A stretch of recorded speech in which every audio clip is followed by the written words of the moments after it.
Makinak iski. Behin batean, leku zoragarri batean, mendi garaien erdian, eta erreka eta baso zinguratuta, baserritxo bat zegoen. Bertan, gizon bat bizi zen bere 3 semeekin. Beñat, Aritz eta Iker ziren haien izenak. Oso pobreak ziren, baserrian lan egin arren, ia ezin zuten bizimodua atera. Azken aldian aita estuta larri zebilen, ez zuelako irtenbiderik aurkitzen, eta semei kontatzea erabaki zuen. Lurra kendu egingo digute. Diru asko zor diot jauntxoari eta mehatxatu egin hau ordaindu ezean, etxea kenduko digula. Esan diozu uzta jaso arte itxaroteko? Artoa saldu ondoren ordainduko diogu. Ez horixe. Artoagatik gero eta diru gutxiago ordaintzen digute. Gainera gure uzta ez da oso oparoa izango. Ez kezkatu aita, lan bila joango naiz eta hartara dirua izango dugu. Hala beharko du. Baserriak ez du bizitzeko aina ematen. Hurrengo egunean goizean goiz, semea joateko prest zegoen. Agur aita. Zaindu zeure burua. Lasai aita, berehala lortuko dut lanen bat, eta zorrak kitatuko ditugu. Hala izango alda. Agur aita, eta ez kezkatu. Aitak zaku bat eman zion janari apur batekin. Agur aita, ikusi arte. Ura lepoan hartu, eta Aritz etxetik aldendu zen. Agur! Tipi-txapa, atzean utzi zituen etxe inguruko bazterrak. Bidetik, errotari batekin topo egin zuen eta lana eskatu zion. Kaixo? Zer nahi duzu? Lan bila nator. Sentitzen dut, ez dut inoren beharrik. Agur! Agur? Aritzek bere bideari jarraitu zion buru makur.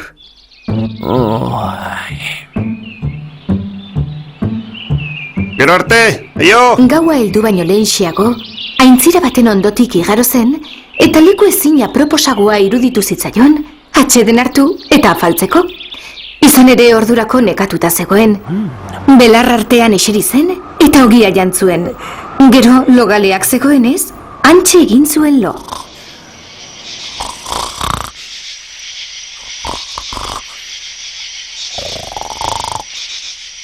Egun sentiaren argiarekin esnatu zen. Nagiak atera zituen eta zertxo bait gozaldu zuen.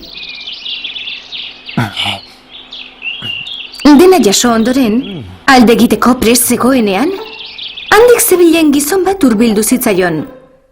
Gizonak zamalurrean utzi eta Aritz agurtu zuen. Egunon? Baita zuri ere. Zu etzara hemengoa, Ez? Ezagun duzu. Tira, nolatan zeure etxetik hain urrun? Lan bila nabil. Egiatan? Hau sortea nirea. Langile baten premian nago. Eta zu aurkitzea ere. Hau da kasualitatea. Zer egin beharko nuke? Baserrian lagundu. Alegia, baratzea eta ukulua zaindu, eta abar. Badakizu nola egiten den? Bai, gure aitaren baserrian egiten nuen. Orduan ados. Hartzazu zakua, eta guazen, tira.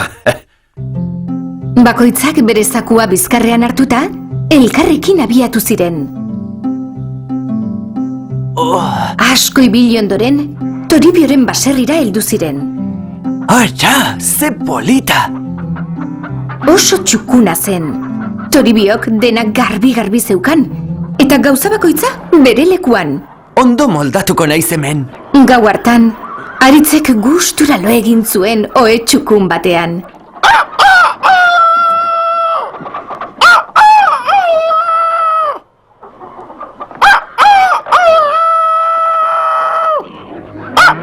Oinarragatik izan ez balitz etzen esnatuko.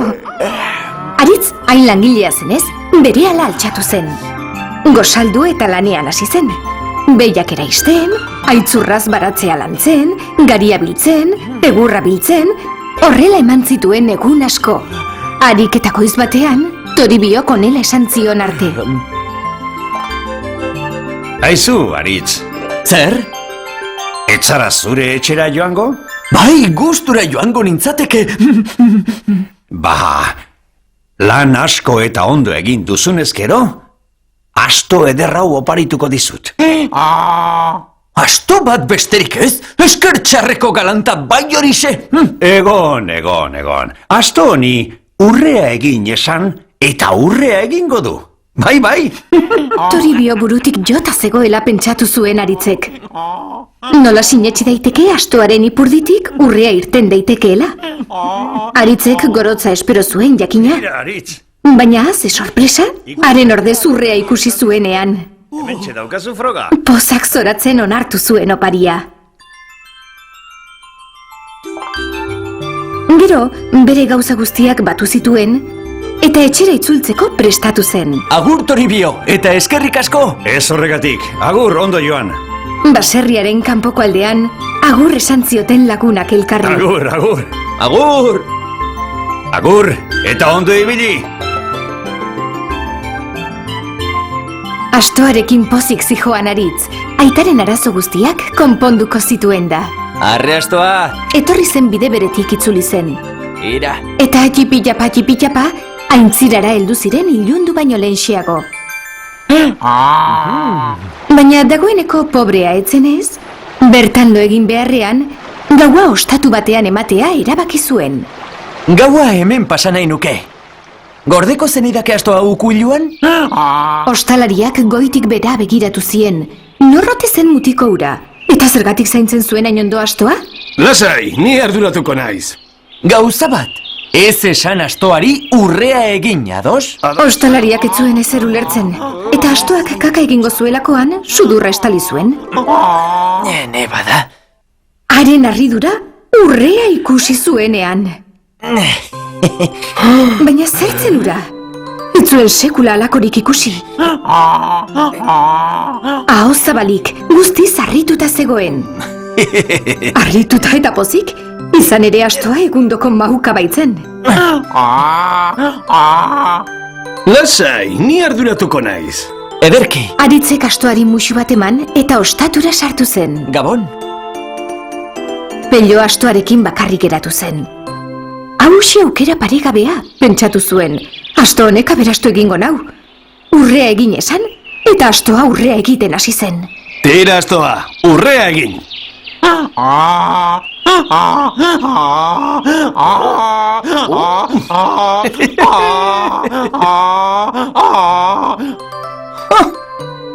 Hene! Ezin liteke, asto hau sorginduta dago.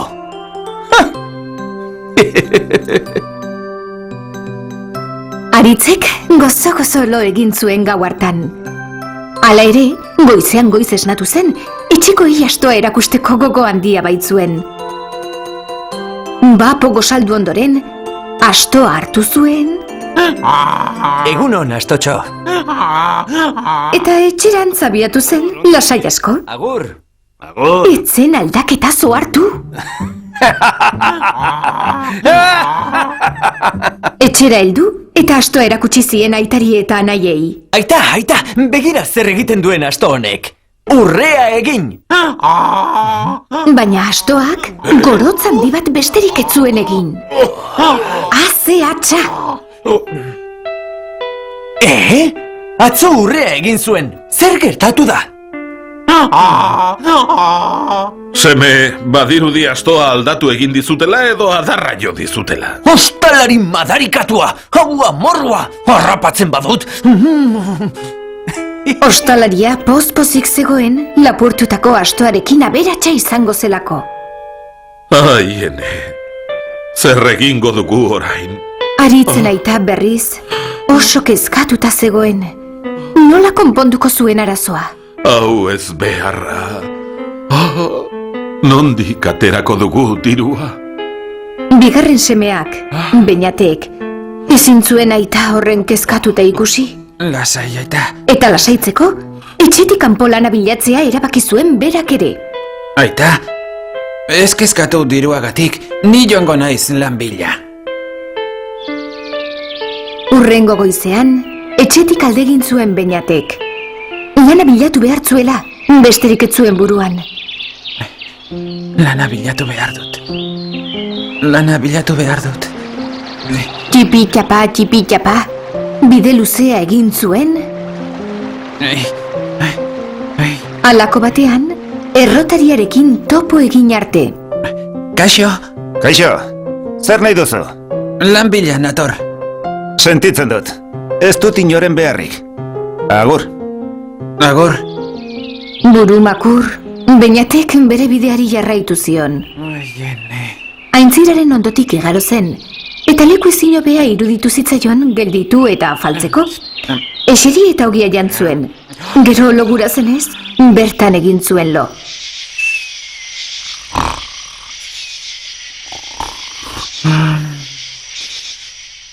Egun sentiaren argiak esnatu zuen. Nagiak atera ondoren, gosaldu egin zuen. Eta joateko prest zegoenean, handik zebilen gizon bat hurbildu zitzaion. Egunon? Baita zuri ere. Zu etxara hemengoa, ez da? Ez, Ezagun duzu? Tira, nolatan zeure etxetik hain urrun? lan bila nabil. Egiatan? Hau sortean nirea. Langile baten premian nago eta zu aurkitzea ere? Hau da, hau kasualitatea. Zer egin beharko nuke? Baserrian lagundu, alegia, baratzea eta ukulua zaindu eta bar. Badakizu nola egiten den? Bai, gure aitaren baserrian egiten nuen. Orduan ados. Hartzazu zakua eta goazen, tira. Ze aukera! Beñatek ez zuen birritan pentsatu behar izan. Zakua bizkarrean hartu, eta Toribiorekin joan zen. Tira, segi aurrera. Hemendik da? Bai, zuzen. Basoan zehar asko eta asko ibili ondoren, azkenean Toribioren baserrira heldu ziren. Hene, hau da baserri Alakorik ikusi gabe zegoen Beñat. Hor gustura egongo zara. Oso txukuna zen. Bai, ondo moldatuko naiz hemen. Toribiok dena garbi zeukan, eta gauza bakoitza bere lekuan. Beñatek gustura lo egin zuen ohe txukun batean.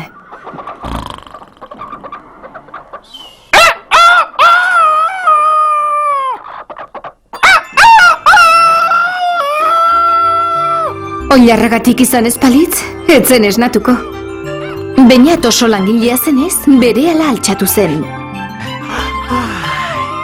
Gosaldu eta lanean hasi zen. Behiak eraisten, aitzurraz baratzea lantzen, egurra biltzen, garia biltzen, horrela eman zituen egun asko.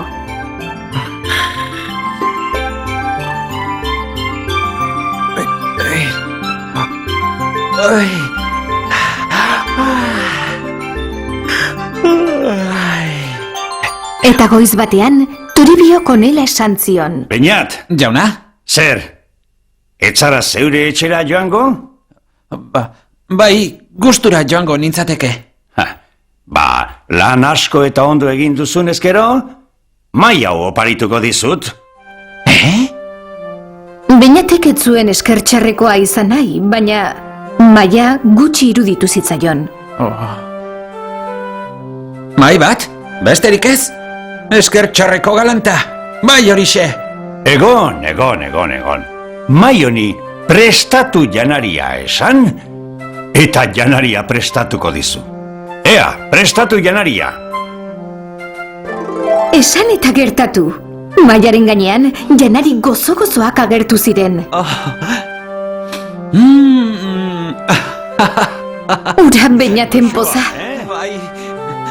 Aurrerantzean, maitxuari esker, ez ziren inoiz gehiago gose izango. Eskerrik asko, Toribio. Baserriaren kanpoko alderaino lagundu zion Toribiok Beñati. Agur, Beñat. Eta antxe agurtu zuten elkar. Agur, Eskerrik asko, eta agur! agur eta ondo ibili.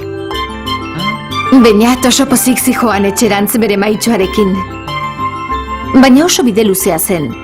Eta laster ilunduko zuenez, gaua ostatuan ematea erabaki zuen. Orduan bazeukanetan nola ordaindu. Gabon, Gabon. gaua hemen pasatu nahi nuke. Gordeko didazu maila ostatuan? Lasai, ni arduratuko naiz. Gauza bat, ez esan mailari, prestatu janaria. Ados? Ados. Eta esan eta gertatu, jaki ederrak agertu ziren. Lasai, ni arduratuko naiz.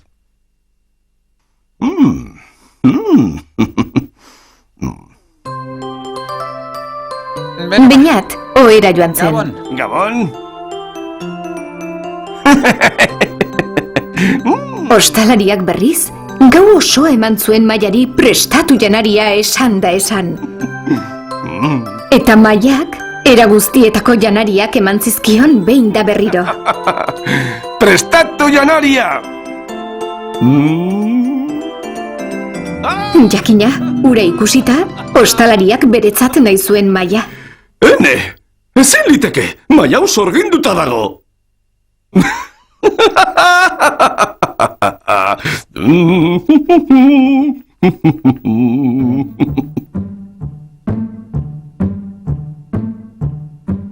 Goizean, beste mai bat eman zion Beñati. Baina asmatu duzuenez, etzen magikoa, Maia arrunta baizik. Eskerrik asko. Agur. Beñat etzen aldaketa hartu, eta etxeran zabiatu zen, hangoei Maia erakusteko irrikitan. Eta aitari erakutsi nahi izan zionean... Begira, aita. Begira zer egiten duen Maionek. Prestatu janaria!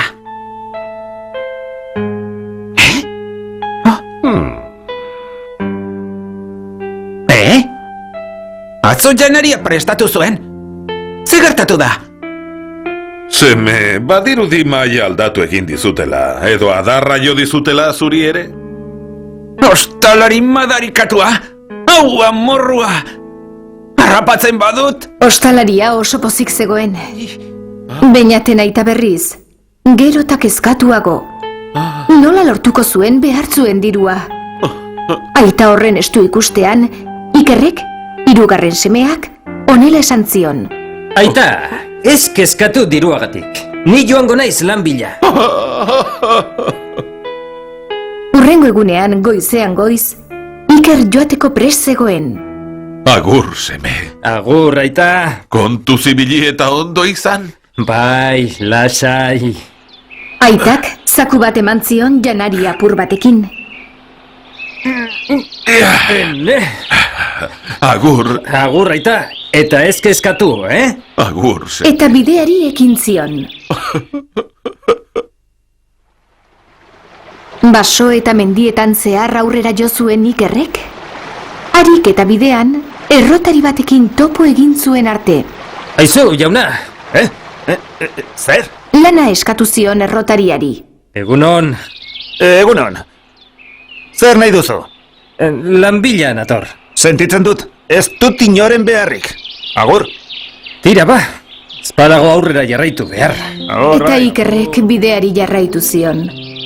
Ondo ibili! Aintzira baten ondotik igaro zen, eta leku ezin aproposagoa iruditu zitzaion, gelditu eta afaltzeko. Izan ere ordurako nekatuta zegoen. Hau nekea. Leku polit hartan eseri zen, eta ogia jantzuen afaltzeko. Eskerrak ogi puxka hau daukadan.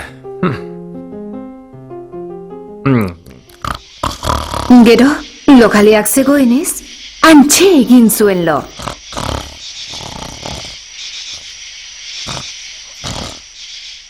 Egun sentiarekin esnatu egin zen. Nagiak atera zituen, Gosaltzeko ordu ona. eta gosaldu egin zuen. Hau da hau gozea. Berriz ere abiatzeko prest zegoenean, handik zebilen gizon bat hurbildu zitzaion. Gizonak zama lurrean utzi, eta Iker agurtu zuen. Egunon? Baita zuri ere. Zu etxara hemengoa, Ez? Ezagun duzu? Tira, nolatan zeure etxetik hain urrun? Lan bila nabil. Egiatan? Hau sortea nirea. Langile baten premian nago. Eta zu aurkitzea ere? Hau da kasualitatea? Beno, eta zer egin beharko nuke ba? Baserrian lagundu. Alegia, baratzea eta okulua zaindu, eta abar, Badakizu nola egiten den? Jakingo ez dut, pa. Gure aitaren baserrian horixe bera egiten nuen. Orduan, ados. Hartzazu zakua eta goazen baserrira, tira. Ederki. Ia, Ikerrek zakua lepoan hartu zuen eta Toribiorekin joan zen. nondik, hemendik? Bai, zuk jarraitu bidea, zuzen.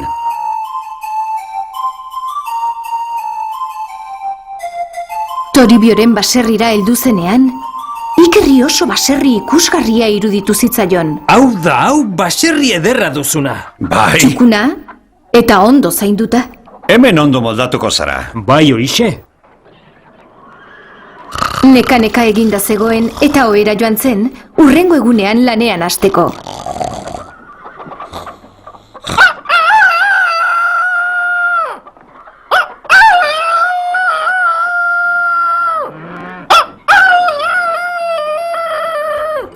Anaiak bezala, oilarraren kukurrukua entzun eta berehala jaiki zen lanerako prest.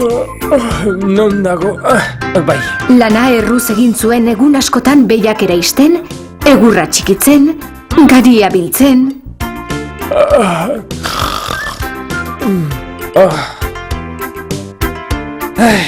Lanera. Horregatik, Toribiok honela esan zion egun batean. Aizu, Iker, Zer nagusi? etzara zeure etxera joango? Bai, gustura joango nintzateke bai.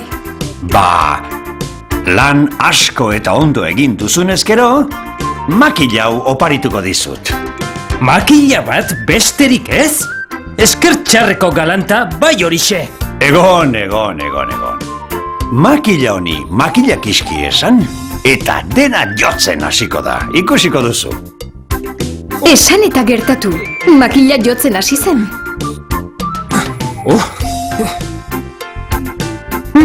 Ikerrek ura ikusi zuenean, burutazio itzela izan zuen. Ostalariari lapurretan ibiltzeko gogoa kenduko zion, bai hoixe. Toribiok asko maite zuen mutila, eta agur esateko orduan musu handi bat eman zion. Agur, eta ondo ibili. Bai nagusi. Agur. Agur, Iker. Agur.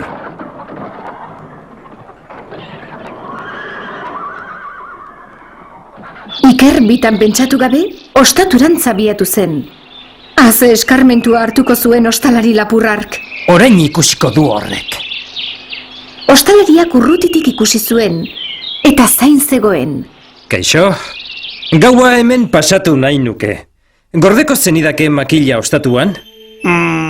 Lasai, ni arduratuko naiz. Osondo. Orduan, zakua lurrean utzi, eta Ikerrek honela esan zion ostalari lotxagabeari.